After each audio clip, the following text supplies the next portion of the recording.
Bonjour les amis, bonjour frères et sœurs en Christ. Vous vous rendez compte que c'est déjà le début de la 6e semaine où on est confiné chez nous, on est enfermé dans nos maisons. Ça fait 36 jours qu'on est tous les jours, tous les jours, tous les jours appelés, invités à nous approcher de Dieu. Et je ne sais pas comment vous vous sentez aujourd'hui, mais malgré le soleil qui brille dehors, malgré peut-être la chaleur des rayons du soleil, on a un peu de mal. Le temps devient long. Et j'ai des appels aussi de frères et de sœurs qui disent que le temps c'est long, qu'ils aimeraient bien que ça s'arrête. Et peut-être c'est aussi le désir de votre cœur. Et il faut prier pour que le Seigneur mette fin aussi à cette période-là, et en même temps, il nous apprend la patience. Moi, je crois que c'est un temps favorable pour rechercher sa face, c'est un temps favorable pour nous remettre devant lui, enfermés dans les chambres de nos maisons, enfermés peut-être chez nous, et, et simplement inviter à le chercher, lui, de tout notre cœur. Et j'aime ce que le psaume 42 nous dit et qui nous a été rappelé déjà hier, et je veux rappeler encore aujourd'hui: comme une biche soupire après les courants d'eau, ainsi mon âme soupire après toi, ô Dieu. Mon âme a soif de Dieu, du Dieu vivant. Et c'est vrai que notre Dieu, c'est pas une idole muette comme on peut en rencontrer dans la parole de Dieu, mais c'est un Dieu qui est vivant. Et moi, je prie que notre âme, elle ait vraiment soif de lui, et soif de cette rencontre tous les jours avec lui. Et j'aime ce que ce psalmiste, un des fils de Corée, il nous dit dans ce psaume. Il dit, mais espère, il parle à son âme est chargée, son âme est fatiguée. Il dit, mais espère mon âme, approche-toi de Dieu. Et j'ai envie de vous inviter, frères et sœurs, à faire la même chose maintenant. C'est chercher la présence de Dieu, chercher sa face. Et dites-vous qu'il y a de l'espérance pour nous. Un frère très cher, il a dit la chose suivante de ces dernières années. Il y a eu des périodes dans l'histoire de l'Église ces dernières années où on est passé, après la Deuxième Guerre mondiale, à ce qu'on appelle un mouvement de foi, où vraiment on voyait Dieu se manifester, Dieu à l'œuvre de manière très très forte. Et puis il y a eu toute cette période où on a redécouvert toute la dimension de l'amour du Père. Et aujourd'hui, on a besoin de la troisième chose dont parle Paul à la fin de la première aux Corinthiens, le cantique de l'amour, quand il dit: il y a trois choses qui demeurent, la foi, l'espérance et l'amour. La plus grande, c'est l'amour, évidemment, parce que c'est l'amour de Dieu et l'amour que nous pouvons avoir pour Dieu. Mais la troisième chose qu'on est en train de vivre, c'est peut-être de redécouvrir toute la dimension de l'espérance.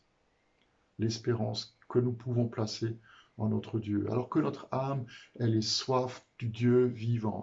Et quand Jésus, dans l'Évangile, il est à la fête des tabernacles, il est en haut des marches du temple, et puis il a une parole qui est extrêmement forte. Il dit, waouh, mais que celui qui a soif, qui vienne à moi et qui boive. Et c'est comme s'il reprenait les paroles du psaume 42, que celui qui a soif, qui vienne à moi et qui boive. Et il rajoute: et des fleuves d'eau vive couleront d'eux.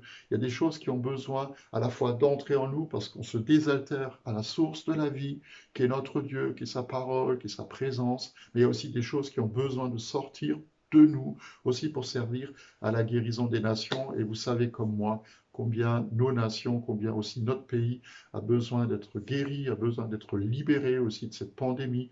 Et il faut prier pour ça, il faut prier pour que ça cesse. Il faut prier pour que la pandémie s'arrête, que le nombre de morts diminue et après cesse, et puis que le nombre de malades diminue et ensuite se tarit, le nombre se tarit, pour que nous puissions non pas retrouver notre vie d'avant, mais retrouver simplement une vie plus normale, dans le sens où on peut se retrouver aussi les uns avec les autres. Et je crois que c'est aussi le désir de notre cœur, de chacun, de pouvoir le vivre de cette façon-là. Vivre à nouveau notre foi, pas seulement séparés par les murs de nos maisons, mais vivre notre foi aussi dans la présence des uns et des autres, dans la vraie communion fraternelle. Il faut prier pour ça. Prions pour ça.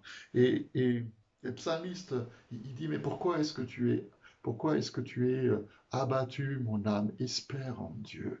L'espérance est la chose dont nous avons besoin. C'est vraiment la chose qui va nous permettre de redresser nos têtes quand on voit ces choses arriver, et elles sont en train d'arriver, parce que moi je suis persuadé entre guillemets, hein, je dis bien entre guillemets parce qu'il n'y a pas de pronostic, mais on est dans les temps de la fin.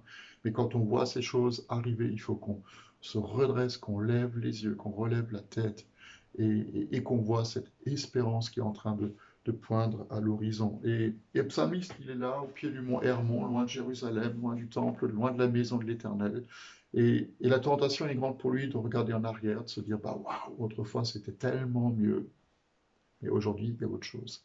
Il est au pied du mont Hermon, il y a la neige qui est au sommet, pour ceux qui connaissent un peu les paysages d'Israël, il y a la neige qui est au sommet. C'est juste la manifestation, le symbole de la puissance de Dieu. Et cette neige, elle va fondre, et puis cette neige, elle va couler comme des ruisseaux qui coulent aussi, pas seulement dans le pays, mais qui veulent aussi couler dans notre vie et sortir de nous. Et Jésus, quand il dit qu'il y a des fleuves qui sortent de nous, il dit quoi? Il rajoute l'évangile de Jean, il rajoute qu'il parlait du Saint-Esprit qui n'avait pas encore été donné et qui sera donné avec profusion. Et ben moi je prie, Saint-Esprit, que tu viennes en profusion pour que l'abattement de notre âme puisse s'en aller.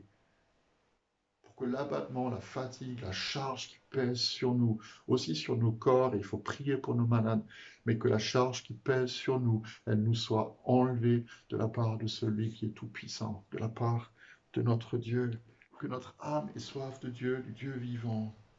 Et, et il pose la question, le psalmiste, il dit, mais quand est-ce que je pourrai me présenter devant Dieu? Ben moi, je vous donne la réponse. Vous pouvez vous présenter devant Dieu maintenant. Et vous pouvez le faire tous les jours.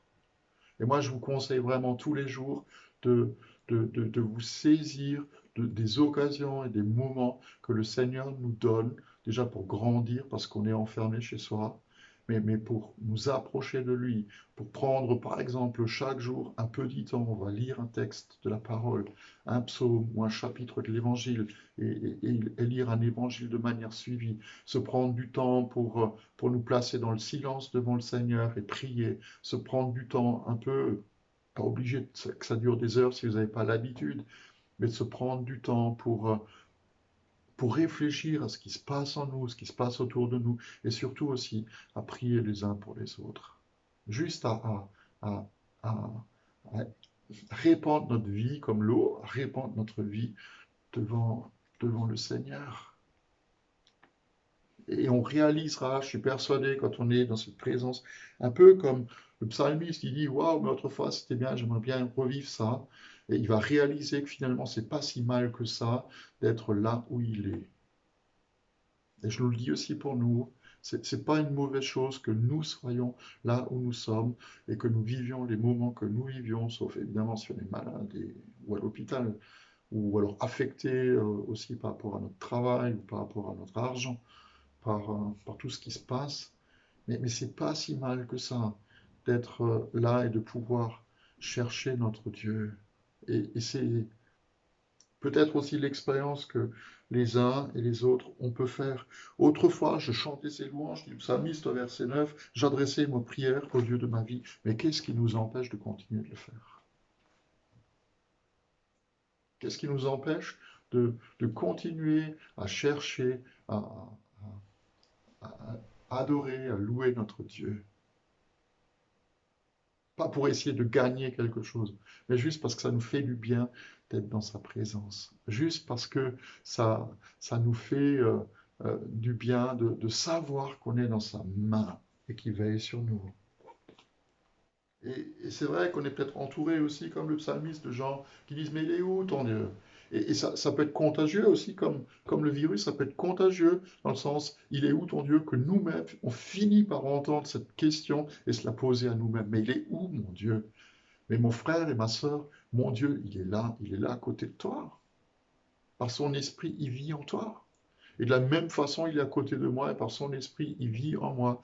Et il veut m'encourager, il veut me faire du bien, il veut me donner l'eau de la vie, il veut m'aider à boire à la source de la vie, pour que cette espérance qu'il veut me donner, elle puisse grandir en moi. Alors parlons à notre âme.